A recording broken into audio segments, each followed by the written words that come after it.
My wife told me someone else is her soulmate. My wife, Emily, met her best friend Chuck in high school. They became close friends, and Chuck came out to Emily as gay. Emily was supportive. A year or so later, Chuck came out to his parents. They disowned him and kicked him out, and Chuck ended up living with Emily and her parents for the rest of high school. Emily and I started dating after college, and she told me all about Chuck and how close they were and how he was like a brother. I met Chuck, and we got along and became friends. Chuck is a good guy. At the time, Chuck was dating a guy, and they ended up moving in together about the same time that Emily and I got engaged.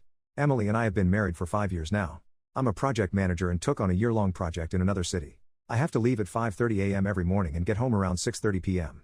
Emily and I had a long talk about my job before I took on this project. We knew it would be a sacrifice for me to be working so much, but I'm getting more money than I ever thought I would. After this project, we can pay off our student debt and start trying to have a baby. We both agreed the money was worth it since it's only a year. That year will be up in late November.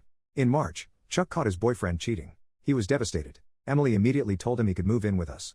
I was fine with him moving in but not happy that Emily didn't even discuss it with me first. Chuck was pretty broken up, and Emily was giving him lots of love and attention. I was fine with it because I know how much she loves Chuck, and he did need her. I also did my best to support him and make him feel loved. For a while, this was fine, but as time went on, Emily has continued to pour all of her attention into Chuck. Sometimes I get home from work, and neither of them is there, and I found out they went to a movie or out to dinner together. I don't think there is anything romantic or intimate between them, but it has been annoying that I get left out of all the plans. The past few weeks, several things have happened. The three of us went to a party, and someone joked about Chuck being our third wheel, and Emily said, "Chuck is not the third wheel." I said, "What?" And she said, "I've known Chuck longer than I've known you." A week or so after that, Emily and Chuck went out dancing one night. I had to work the next day, so I stayed home. I woke up at about 3 a.m., and Emily was not in bed. I went and found her and Chuck cuddled up on the couch asleep with the TV on. Both of those things made me uncomfortable. I also realized I had been working so much I was just sort of letting Emily and Chuck plan everything, and I had not planned a date night in a while. I decided I needed to be more active, so I planned a date night for last Friday. When I first told Emily, she was excited, as we had not been on a date just the two of us in a while. Friday, I got home at 6:30, and Emily and Chuck were not there.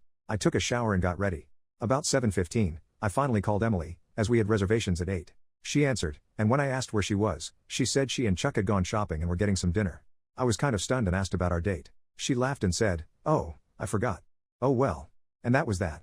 She didn't even invite me to join them. So, a point I should make here, my dad was very controlling of my mom and had an anger problem where he would yell and throw things. He never threw things at us, but it was still scary as a kid. I have worked very hard to not be like him. I've tried to never be controlling of Emily or tell her what to do. I also tend to shut down when I get angry. When Emily forgot our date, I was mad, so I didn't say anything right then, but I knew I needed to address how I was feeling. So later that evening, I told her we needed to talk. I had written down some things so I could stay focused. I started by saying that I loved Chuck, and he was always welcome in our home, but that I felt like our marriage was suffering and we needed to